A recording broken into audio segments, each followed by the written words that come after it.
Hello and welcome to the Literature Capital. In this video, we are going to discuss John Donne's Petrarchan sonnet, Death Be Not Proud. It is also called Holy Sonnet 10. It is included in the collection Holy Sonnets Divine Meditations. It was written somewhere between 1601 to 1610. So, in this poem, Donne demolishes two popular concepts associated with death. Here he is addressing death directly. He affronts an enemy that personified death, and he argues and puts to us that firstly, death is not as dreadful as it looks, and secondly, death is not as mighty as it may appear to some of us. So, death is someone who believes to have so much of power in it. So, death is an arrogant being, but it needs to be humble. That is why he says, "Death, be not proud." You need not take so much pride for yourself. It needs to be humble. So this kind of literary device is called an apostrophe, where someone is addressed or some concept is addressed which is not there to reply back. So he addresses a subject which who cannot respond. So as I said, it's a Petrarchan sonnet written after Petrarch style. 14-line poem. The rhyme scheme that he has followed is ABBA, ABBA, CDD, CEE. So although he has maintained this iambic feet most of the times, but not always. Somewhere, some places there is there's trochaic also. So it's written mostly in iambic pentameter. Pentameter is there, but some of the feet are trochaic.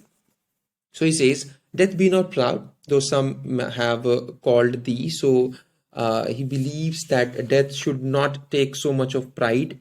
He puts forward this argument that death does not deserve being proud, and for this argument, John Donne has advanced that cause also. Okay, and here he says that thou art not, so you're not that mighty and dreadful as people believe you are. For those whom thou thinkest thou dost overthrow, die not, poor death, nor yet canst thou kill me. He said that death has illusions of grandeur. Death believes itself to be so grand and so powerful and almighty. But here, Donne humiliates death by calling it poor, as if he's making fun of it. So Donne uses this Christian theology of eternity to taunt death. He says that soul cannot be killed. So if the soul is immortal, so death does not have any effect in to our soul. So it can't kill anyone.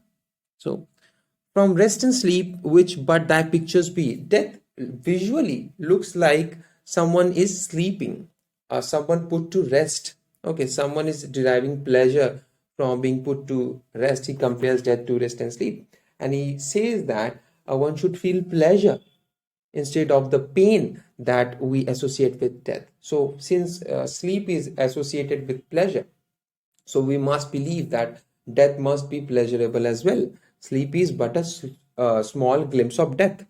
Okay, a miniature version.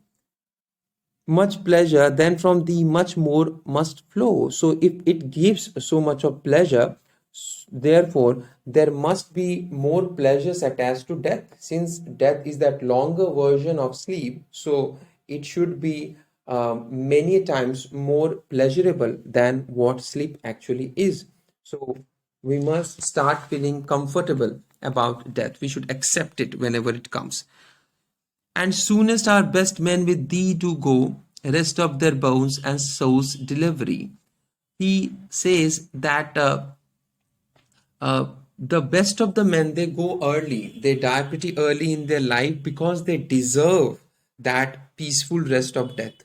They need to experience that peaceful rest of death soon. So they die before getting too old. Here death is described as rest of their bones, where the bones can relax a bit, and the soul, as if it was trapped, as it was made a prison in the body, it deserves its delivery. It deserves its freedom. That is what he says, that if death believes that it overthrows so many people, then it is not so. It actually comforts those people. That was the octave part. Now let us come to the state part. Thou art slave to fate, chance, kings, and desperate men.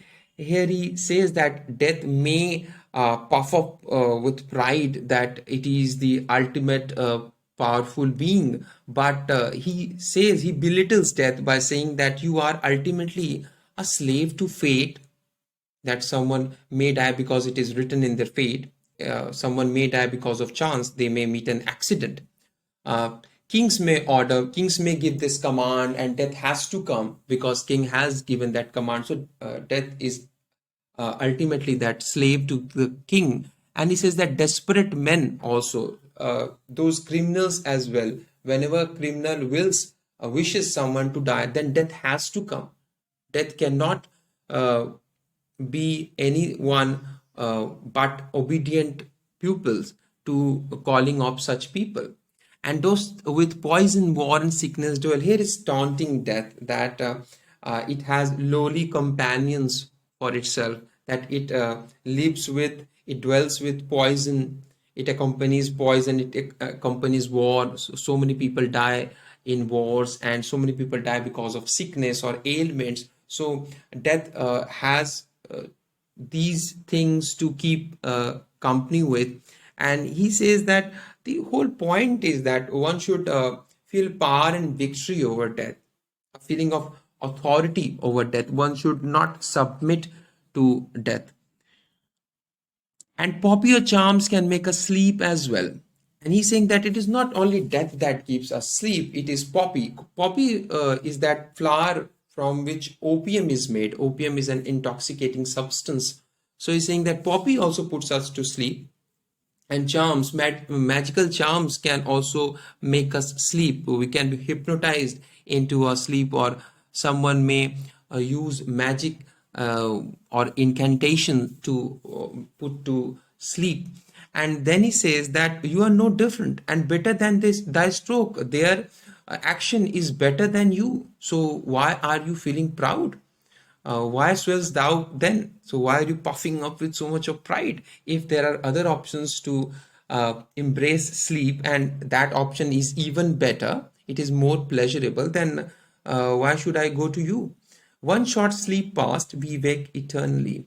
So he says that sleep is a small glimpse of death. So one short sleep past, if we have overcome that short sleep, then we wake eternally. Our soul, it remains awakened for eternity when it goes to heaven. After death, the soul does not have to bother about relaxation and sleep and all these things, because soul does not require all such stuffs once it has left the body. So we wake eternally, and death shall be no more. Death, thou shalt die. Death will not come once it has come. So it is not people who dies, but death uh, who ultimately meets its end. So whenever death comes for once, and it remains there, and it then does not come back. So it is not people who die, because the souls transcend the bodies. They go to heaven, but death does not